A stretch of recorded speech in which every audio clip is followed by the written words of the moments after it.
अहम खबर कराची से। तहमुरिया पुलिस की बरवक्त कार्रवाई। बदफेली के बाद वीडियो बनाकर ब्लैकमेल करने वाले ग्रुप के 5 मुल्जिमान गिरफ्तार। तहमुरिया पुलिस ने 15 साल नौजवान अवैस की शिकायत पर कार्रवाई करते हुए 5 मुल्जिमान को गिरफ्तार किया।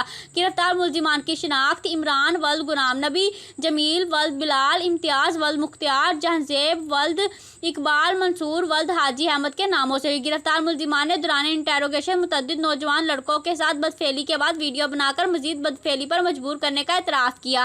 मुल्जिम इम्तियाज के मोबाइल फोन में इस तरह की मुतअद्दिद वीडियो मौजूद है। गिरफ्तार मुल्जिमान के खिलाफ ज़ाब्ता की कार्रवाई अमल में लाकर मुकदमा दर्ज किया गया, जबकि इन्हें तफ्तीशी के हवाले कर दिया गया। हमायती न्यूज़ से मोहम्मद वकार भट्टी की रिपोर्ट। मजीद खबरों के लिए देखते रहें हमायती न्यूज़ HD।